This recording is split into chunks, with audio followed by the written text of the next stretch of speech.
Hello दोस्तों, नमस्कार। कैसे हैं आप सभी? उम्मीद है बहुत ही बढ़िया होंगे। दोस्तों, यूपी टेट 2025 की तैयारी करने वालों के लिए हमारी पर्यावरण अध्ययन एमसीक्यू सीरीज का ये है सेट नंबर 2। इसमें दोस्तों आपको 2013 में पूछे गए पर्यावरण अध्ययन से सभी सवाल मिलेंगे जो एग्जाम में बार बार रिपीट होते हैं। अगर आपने पहला सेट मिस कर दिया है तो उसे भी प्लेलिस्ट में जाकर के जरूर देखिएगा। तो चलिए दोस्तों, शुरू करते हैं आज का सेट और देखते हैं आप कितने सही जवाब दे पाते हैं। पहला क्वेश्चन है, निम्नलिखित भारतीय राज्यों में से किस राज्य की कोई समुद्री सीमा नहीं है? गुजरात है, राजस्थान है, गोवा है और महाराष्ट्र है। तो साथियों, इसमें जो हमारा उत्तर सही है वो हमारा है राजस्थान। इसमें राजस्थान हमारा सही है। देखिए साथियों, गुजरात की, गोवा की और महाराष्ट्र की जो है जलीय सीमा है, लेकिन राजस्थान की कोई भी जलीय सीमा नहीं है। भारत के जो राज्य हैं कौन कौन से? एक गुजरात हो गया, गोवा हो गया, महाराष्ट्र हो गया, कर्नाटक हो गया। देखिए मैं लिख दे रहा हूँ, कर्नाटक हो गया। इसके बाद आपका आ गया तमिलनाडु। इसके बाद केरल, आंध्र प्रदेश, उड़ीसा, पश्चिम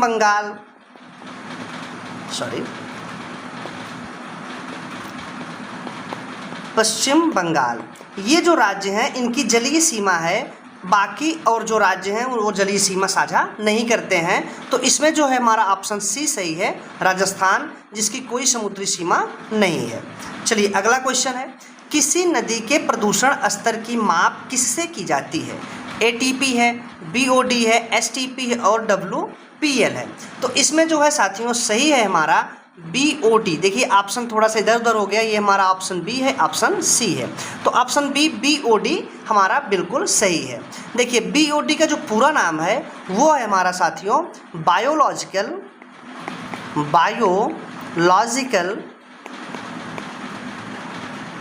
बी से हो गया बायोलॉजिकल, ओ से हो गया बायोलॉजिकल ऑक्सीजन और डी से हो गया हमारा साथियों डिमांड, बायोलॉजिकल ऑक्सीजन डिमांड।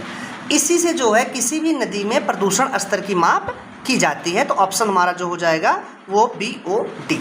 चलिए अगला क्वेश्चन है, वायरस संक्रमण से होने वाला रोग कौन सा है? तो देखिए ये एक्चुअली देखिए मिसप्रिंट हो गया है, ये है हमारा टाइफाइड है, जुकाम है, कालरा है और मलेरिया है।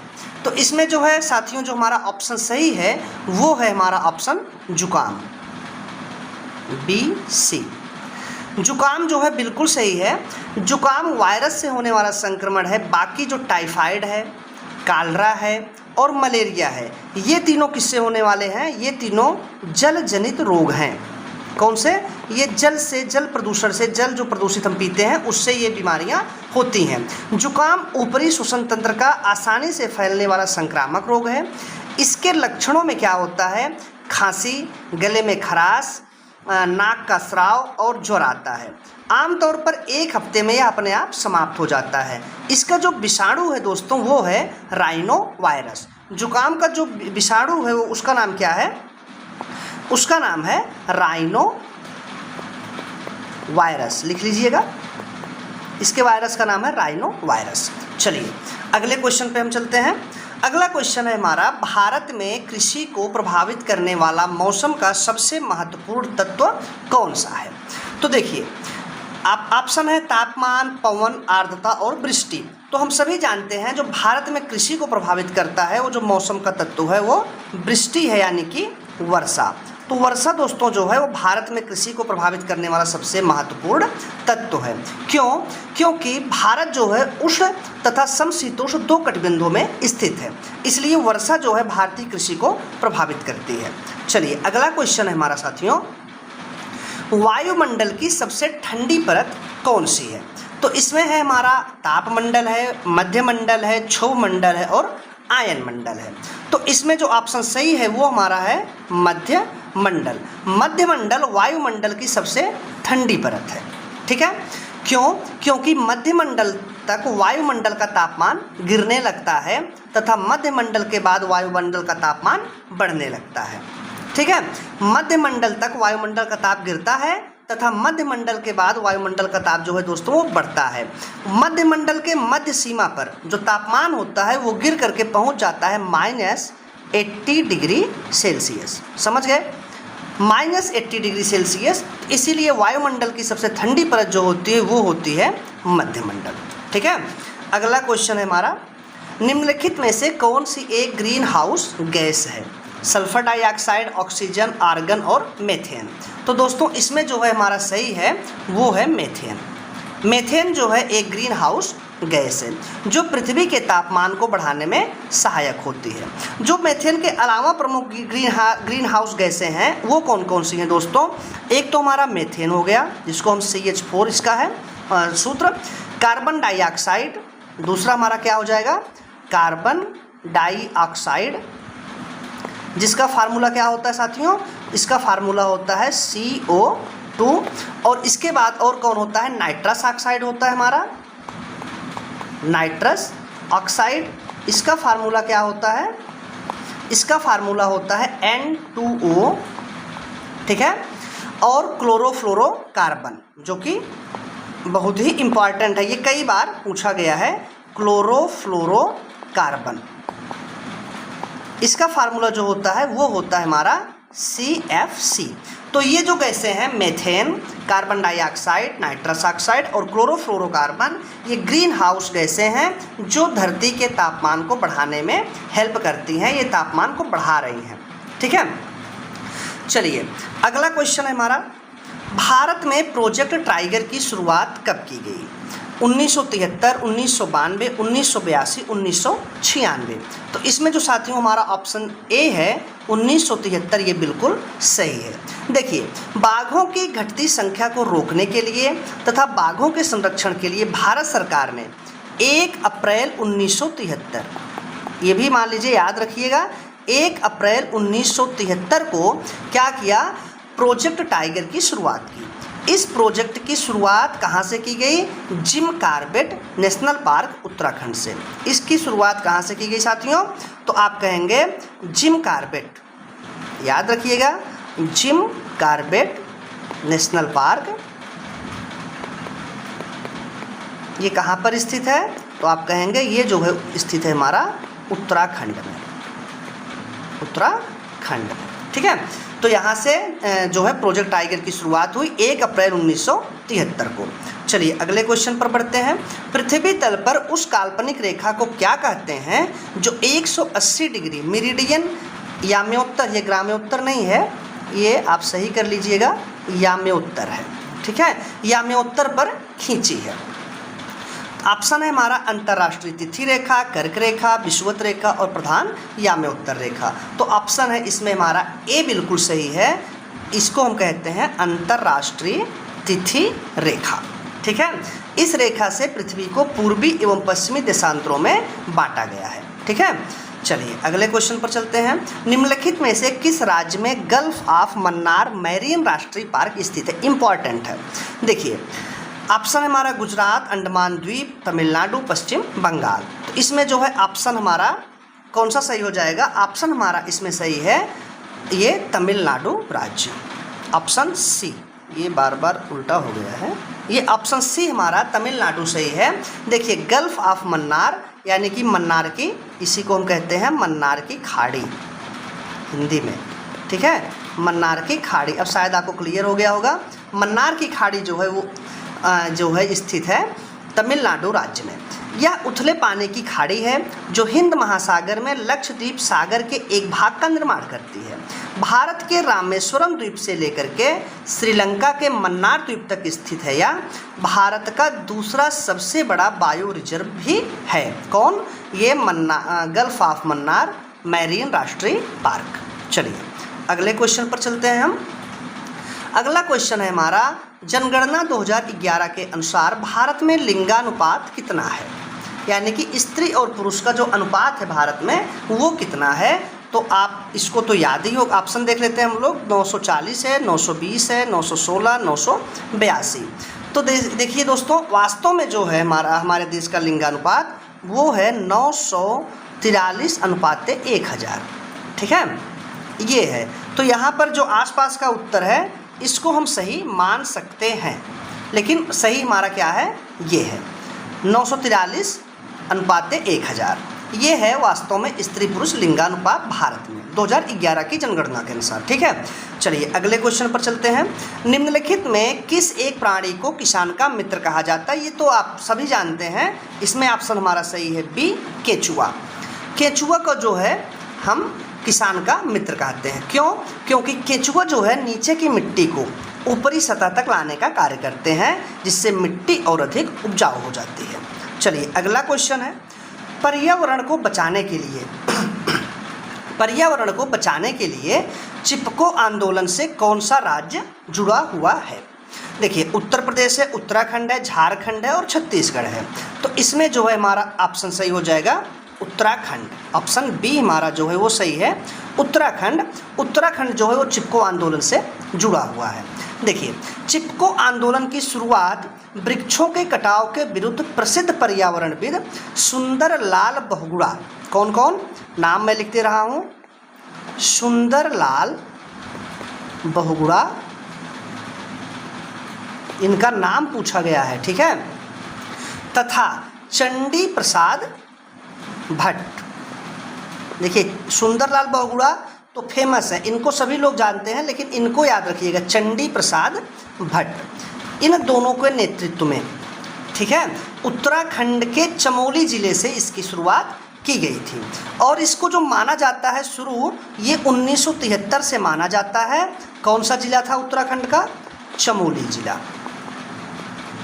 चमोली ज़िले से इसकी शुरुआत मानी जाती है। तो सुंदरलाल बहुगुणा और चंडी प्रसाद भट्ट 1973 में चमोली जिले से चिपको आंदोलन शुरू किए थे, जो उत्तराखंड में स्थित है। चलिए अगले क्वेश्चन पर, जीवों के व्यवहार का अध्ययन किया जाता है किसके अंतर्गत? ठीक है, इटियोलॉजी है, इथोलॉजी है, नियोलॉजी है और डेमोलॉजी है। तो आप कहेंगे इथोलॉजी जो है हमारा, इथोलॉजी, ये ऑप्शन हमारा सही है बी। ऑप्शन बी जो है इथोलॉजी के अंतर्गत जो है हम जीवों के व्यवहार का अध्ययन करते हैं। नियोलॉजी क्या है? देखिए, नियोलॉजी जो है ये संबंधित है आपका तंत्रिका तंत्र से। तंत्रिका तंत्र के जो रोग हैं, समझ गए, तंत्रिका तंत्र से संबंधित रोगों का अध्ययन, संबंधित रोगों का अध्ययन किसके अंतर्गत किया जाता है? तो आप कहेंगे ये नियोलॉजी के अंतर्गत किया जाता है। और इथोलॉजी के अंतर्गत जो है वो जीवों के व्यवहारों का अध्ययन किया जाता है। अगला क्वेश्चन है हमारा, समुद्री शैवाल किसका महत्वपूर्ण स्रोत है? तो आप कहेंगे जो समुद्री शैवाल है आयोडीन का महत्वपूर्ण स्रोत है। इसकी कमी से घेंघा रोग हो जाता है। आयोडीन कमी से कौन सा रोग होता है? तो आप कहेंगे घेंघा रोग हो जाता है। घेंघा रोग हो जाता है जिसमें थायराइड ग्रंथि में सूजन आ जाती है। घेंघा रोग में क्या होता है? जो हमारी थायराइड ग्रंथि है, थायराइड ग्रंथि में सूजन आ जाता है। ठीक है, थायराइड ग्रंथि में सूजन आ जाता है। समुद्री शैवालों में आयोडीन की प्रचुरता वाले शैवाल लैमिनेरिया या सिवार हैं, या व्यापक रूप से चिकित्सा में प्रयोग में लाया जाता है। चलिए अगला क्वेश्चन है, लाइकेन क्या है? लाइकेन क्या है? परजीवी है या अपघटक है या रसायन स्वपोषी है या सहजीवी है? तो आप कहेंगे ये जो हैं सहजीवी हैं। ऑप्शन डी हमारा सही है। इसको बी करिए, इसको सी। देखिए, सहजीवी क्या होते हैं? ऐसे जंतु अथवा पौधे जो साथ रहकर एक दूसरे को लाभ पहुंचाते हैं। मतलब सह मतलब देखिए साथ रह करके एक दूसरे को लाभ पहुंचाते हैं, सहजीवी कहलाते हैं। लाइकेन यानी कि सैक जो होते हैं दोस्तों, वो प्रमुख सहजीवी हैं। वास्तव में लाइकेन निम्न श्रेणी की ऐसी छोटी वनस्पतियों का एक समूह है जो विभिन्न प्रकार के आधारों पर उगे हुए पाए जाते हैं। इन आधारों में वृक्षों की पत्तियां, प्राचीन दीवारें, भूतल चट्टानें और शिलाएं मतलब पत्थर मुख्य रूप से होते हैं। जो शैवाल होते हैं ये बहुरंगी होते हैं। लाइकेन दो वनस्पतियों का समूह है जिसमें एक शैवाल और एक कवक होता है जो सहचर्य पर आधारित है। समझ गए? चलिए अगला क्वेश्चन है हमारा, सीएनजी ईंधन के रूप में किसमें इस्तेमाल किया जाता है? सीएनजी ईंधन के रूप में कहाँ इस्तेमाल होता है? तो आप कहेंगे वाहनों और उद्योगों दोनों में जो है इसका उपयोग हम लोग करते हैं। ठीक है, चलिए अगले क्वेश्चन पर चलते हैं हम लोग। पर्यावरण जागरूकता का किसके द्वारा सृजन किया जा सकता है? मतलब आप एक शिक्षक हैं तो विद्यार्थियों में पर्यावरण जागरूकता का सृजन जो है आप कैसे करेंगे? व्याख्यान दे करके करेंगे या क्षेत्रीय भ्रमण से करेंगे, समूह वार्तालाप या अध्ययन से? तो आप यहाँ कहेंगे हम जो है क्षेत्रीय भ्रमण से पर्यावरण जागरूकता जो है उत्पन्न करेंगे अपने छात्रों में। कैसे? देखिए, विद्यार्थियों में पर्यावरण जागरूकता का सृजन करने के लिए उनको क्षेत्रीय भ्रमण कराना चाहिए। इससे क्या होगा?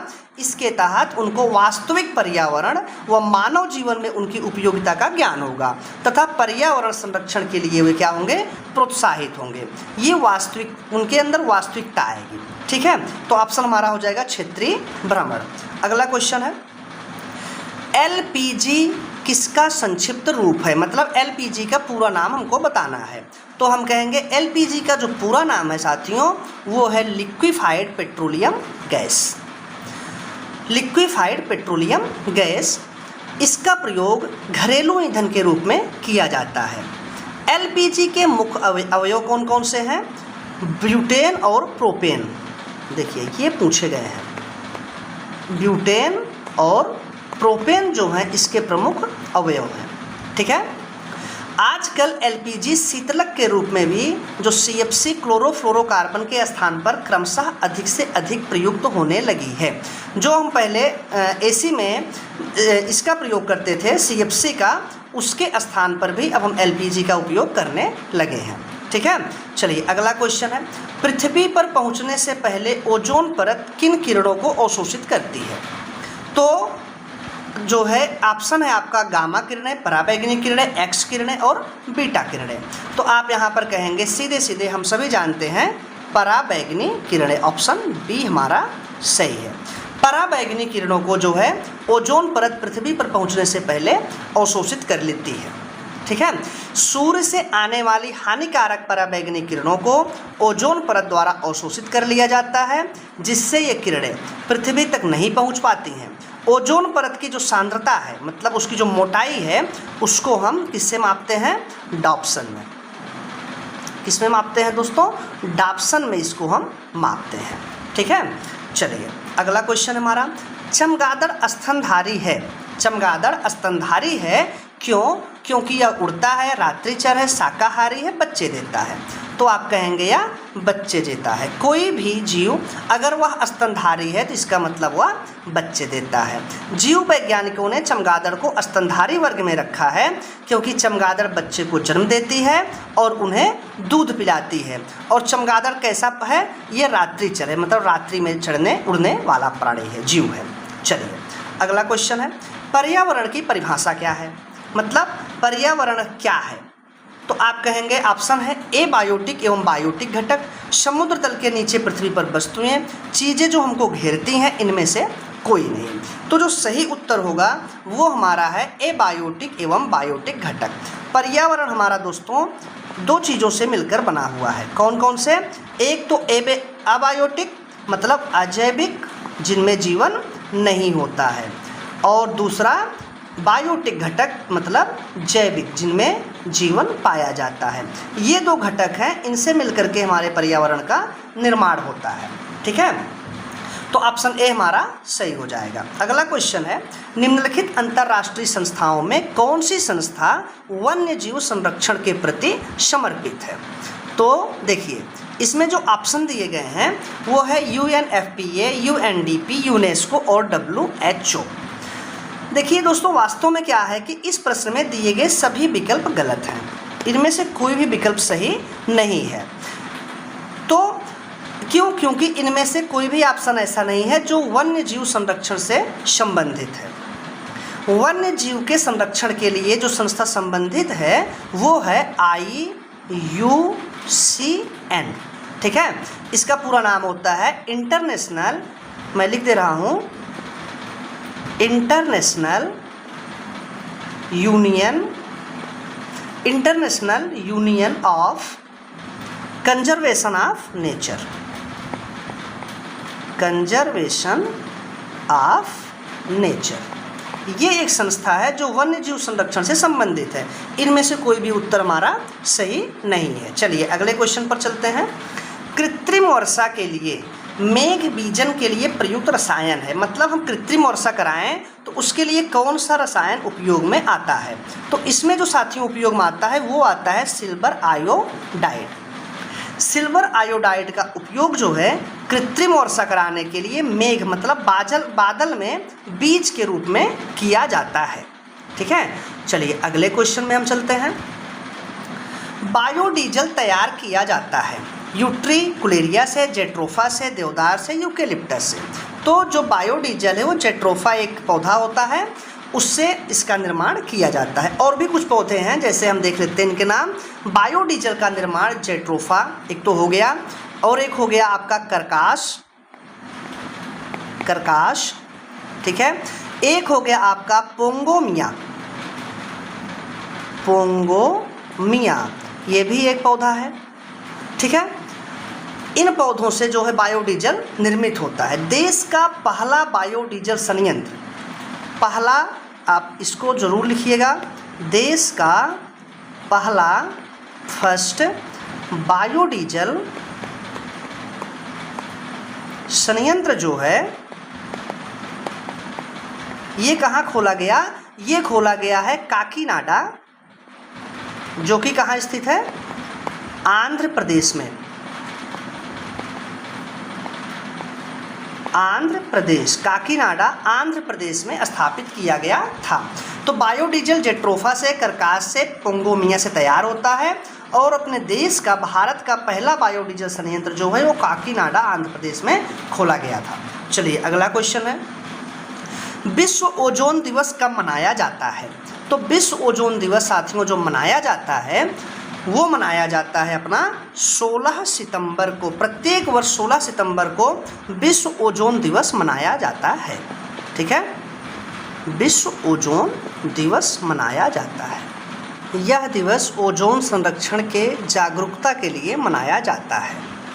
सिल्वीकल्चर किससे संबंधित है? वन एवं वन्य उत्पाद, सिल्क, फूल और उर्वरक। तो इसमें जो है ऑप्शन हमारा सही है वन एवं वन्य उत्पाद, वन एवं वन्य उत्पाद। देखिए यहाँ पे सिल्क से कंफ्यूज मत होना, सिल्वीकल्चर। तो सिल्वीकल्चर हमारा संबंधित है वन एवं वन्य उत्पाद, ठीक है। इसके अंतर्गत वन एवं वन्य सामग्री का उत्पादन अध्ययन किया जाता है, ठीक है। अगले क्वेश्चन पर चलते हैं हम। निम्नलिखित में से किस जनपद में चंद्रप्रभा वन्य जीव अभ्यारण्य स्थित है? लखीमपुर खीरी, चंदौली, वाराणसी और लखनऊ।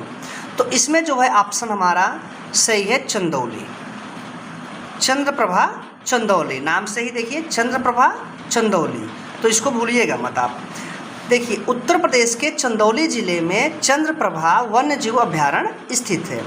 चंद्रप्रभा वन्य जीव अभ्यारण्य की जो स्थापना हुई थी वह हुई थी 1957 में।